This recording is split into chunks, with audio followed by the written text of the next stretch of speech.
हल्द्वानी नगर निगम में चुनाव की तैयारी को लेकर प्रशासन ने कमर कस ली है। इस बार जिला निर्वाचन विभाग की ओर से हल्द्वानी नगर निगम के चुनाव के लिए बनाए जाने वाले बूथों में कई बदलाव किए गए हैं। जिला निर्वाचन विभाग की ओर से जिस मतदान केंद्र में ज्यादा बूथों की संख्या है उन्हें आसपास के सरकारी विद्यालयों या निजी विद्यालयों में शिफ्ट किया जाएगा। हल्द्वानी में राजनीतिक दलों की बैठक लेते हुए सिटी मजिस्ट्रेट AB वाजपेयी ने बताया कि लोगों की सुविधा के लिए यह प्रस्ताव बनाया गया है। देखिए, हम अभी नगर निकाय सामान्य निर्वाचन 2024 में होने हैं और नगर निगम हल्द्वानी में हमारे 278 पोलिंग बूथ हैं, 60 वार्ड हैं, 2,33,000 से अधिक यहाँ पर मतदाता हैं। वोटर टर्नआउट बढ़े, मतदाताओं को कम से कम पैदल दूरी तय करनी पड़े, उसके लिए हमने अपने जो पोलिंग बूथ हैं उनका रिव्यू किया है और उसके बाद हम लोगों ने उसमें सभी राजनीतिक दलों को आज इसलिए बुलाया था कि जो हमने बूथ शिफ्टिंग को और चेंज करने को लेकर प्रस्ताव बनाया है उस पर उनकी सहमति ली गई। कुछ उनके सुझाव और हमें प्राप्त हुए हैं, उनका भी हम परीक्षण करा रहे हैं। उसके बाद बूथ संशोधन के लिए प्रस्ताव जिला स्तर के माध्यम से निर्वाचन आयोग को भेजा जाएगा। पौड़ी गढ़वाल मंडल मुख्यालय के विकास भवन परिसर में गंदगी का ढेर लगा है। नालियां शराब की खाली बोतलों से भरी पड़ी हैं। स्वच्छ भारत अभियान के नाम पर विकास भवन परिसर में केवल खाना पूर्ति ही दिखाई दे रही है। वहीं मामले में क्लीन हिमालय कैंपेन के संस्थापक हर्षवर्धन चंदोला ने कहा कि वैसे तो पूरे शहर भर में गंदगी के जगह जगह ढेर देखे जाते हैं, वहीं शहर से सटे जंगल भी इससे अछूते नहीं है। आज सामाजिक तत्वों की ओर से जंगलों को अय्याशी का अड्डा बना डाला है। वहीं मामले में मुख्य विकास अधिकारी अपूर्वा पांडे ने अनभिज्ञता जताते हुए कहा कि जांच कर यदि मामले में सत्यता पाई जाती है तो कार्रवाई की जाएगी। विकास भवन परिसर में तो ऐसा कहीं नहीं है। स्वच्छता की भी यहाँ पे नियमित हमारी टीम लगी रहती है जो नियमित रूप से यहाँ पे स्वच्छता करती है और यदि इस प्रकार की कोई शिकायत प्राप्त हो रही है, आपके द्वारा ही बताया जा रहा है, तो हम उसमें आवश्यक कार्रवाई अवश्य करेंगे। यदि इस प्रकार का है तो हम उसमें जांच करके आवश्यक कार्रवाई करेंगे। विकास की बात करें तो कूड़े और गंदगी पूरे पौड़ी गढ़वाल पूरे जिले में है। उसके लिए आपको ज़्यादा दूर नहीं जाना पड़ेगा। आप चोपड़ा गदेरे जाइए, वो सालों साल चल रहा है और इसमें जनता की तो गलती है ही, पर सरकार की बहुत ज़्यादा गलती है क्योंकि 10 साल से स्वच्छ भारत अभियान चल रहा है। और जैसे आपने विजुअल्स दिखाए विकास भवन के, जहाँ पे बोतलें अंदर पड़ी हुई हैं, ये बिल्कुल लॉजिक सी बात है। सीधी कोई भी सामान्य आदमी यही समझेगा कि अगर वहाँ पे बोतलें मिल रही हैं तो वो वहीं के लोग, वहीं के अफसर, वहीं के जो कर्मचारी हैं वो कर रहे हैं। क्योंकि आप जाइए पौड़ी गढ़वाल जिले में हर मोड़ पे आपको लोग मिल जाएंगे बैठे हुए। उनके पास जगह की कमी नहीं है दारू पीने के लिए, शराब पीने के लिए, तो कोई विकास भवन नहीं जाएगा। शाम को बंद होने के बाद वहां नहीं जाएगा, वहां तो वहां। और इस पे अगर प्रशासन की नजर अपने घर के गंदगी पे नहीं जा रही है तो फिर तो जो चोपड़ा गधेरे में चल रहा है वो सामान्य सी बात है। क्योंकि अगर कोई अपने घर को ही नहीं साफ कर पा रहा है, जिनकी जिम्मेदारी है हमें शहर को, जिले को सफाई, स्वच्छता, स्वच्छ भारत अभियान को आगे ले जाना, तो ये तो बहुत ही दुर्भाग्य की बात है।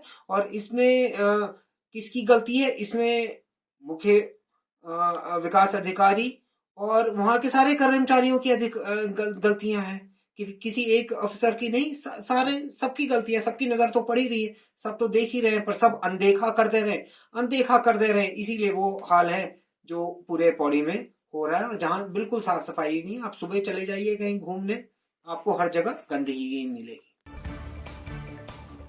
पौड़ी जिले के जूनियर हाई स्कूल पेडुल के 6 छात्र फूड पॉइजनिंग का शिकार हो गए।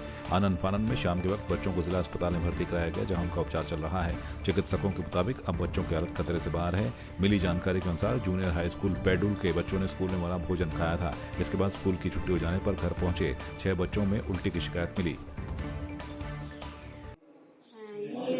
ये बच्चे तो 15 हैं।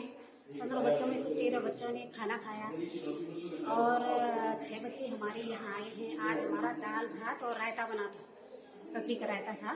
दही भी ठीक ठाक थी। बगल में जो घर है वहीं से हमने दही मंगाई थी।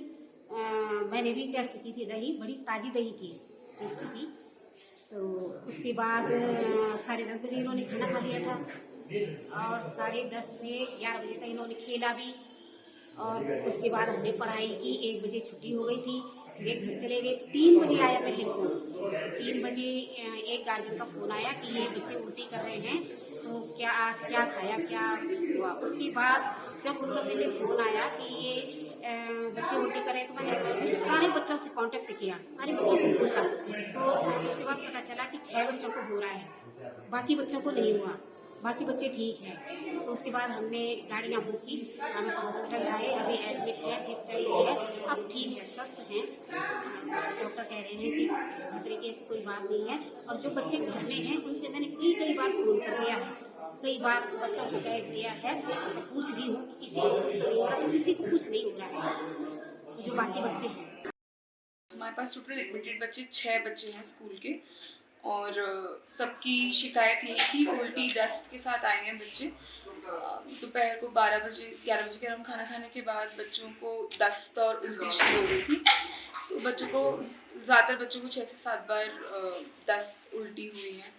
अभी एज बहुत ज़्यादा ख़राब नहीं है हालत बच्चों की। बाकी हमने अपना ट्रीटमेंट जैसे स्टार्ट करा है, और एक बच्चे को उसमें से उल्टी नहीं है, बाकी 5 बच्चों को उल्टी दस्त सब कुछ हो रहा है अच्छे से। अभी स्टेबल है बच्चे, कुछ ऐसे बहुत ज़्यादा सीरियस नहीं है। बच्चों ने दाल चावल और रायता खाया है। बच्चों की स्थिति भी ठीक है, स्टेबल है बच्चे, मतलब कुछ ऐसे बहुत ज़्यादा वो नहीं है कि डिहाइड्रेशन हो रहे हो या आईसीयू की रिक्वायरमेंट नहीं है अभी के लिए तो नहीं है। बाकी अभी हमारे पास आए हुए आधा पौना घंटा ही हुआ है, तो अभी हम वॉच कर रहे हैं कैसा रहेगा। और बाकी हमने अपनी तरफ से जो ट्रीटमेंट स्टार्ट करा है उससे इम्प्रूवमेंट आ जाए।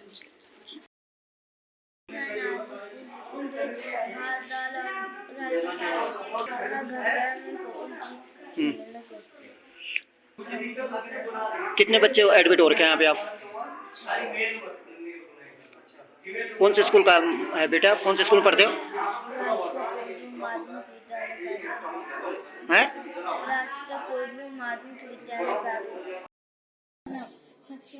हाँ हाँ।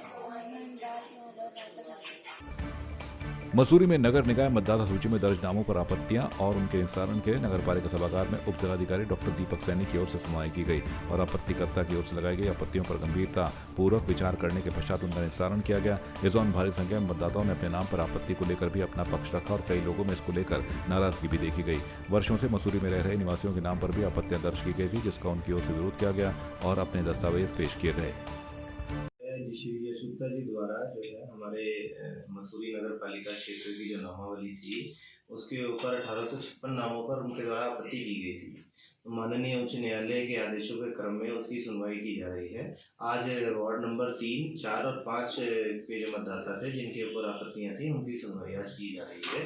उसमें जो है बहुत सारे लोग यहाँ पर उपस्थित हुए थे और अकॉर्डिंगली जो प्रोविजंस हैं और नगर म्यूनसिपैलिटीज एक्ट की जो प्रोविजंस हैं और जो हमारी नियमावली है उसके क्रम में जो है उसका निस्तारण किया गया आपत्तियों का। इसी क्रम में जो है कल और परसों और उसके बाद भी दिनांक 18 तक ये सुनवाई जारी रहेगी।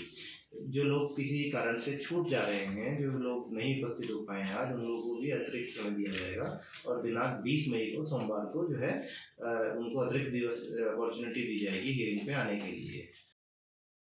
देखिए, ये ना मसूरी का दुर्भाग्य है क्योंकि सभी यहाँ के जेन्युइन वोटर हैं। मेरा मानना यह है कि अगर जिस भी व्यक्ति विशेष ने ये आपत्तियाँ डाली हैं इनडायरेक्टली कुछ लोगों को आगे करके आपत्तियां की गई हैं, तो कहीं ना कहीं उन्हें भय है कि उन्होंने उस वर्ग के लिए या उन लोगों के लिए काम नहीं किया।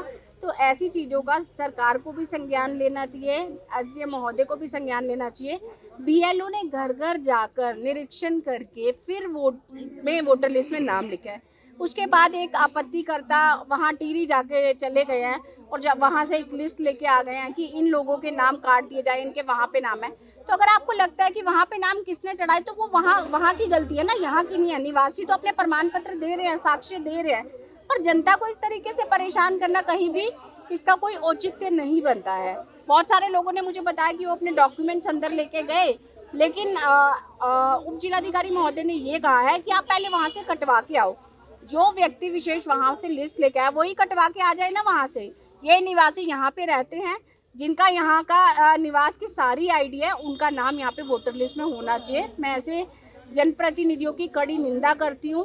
5 साल तक आप पूरी जनता को नमस्ते नमस्ते करते हो, हाँ जी करते हो, आज आप उनको अपना दुश्मन मानते हो। तो कहीं ना कहीं आपकी ये मानसिकता, छोटी मानसिकता ये दर्शाती है कि आपने समाज में भेदभाव करा और काम नहीं करा।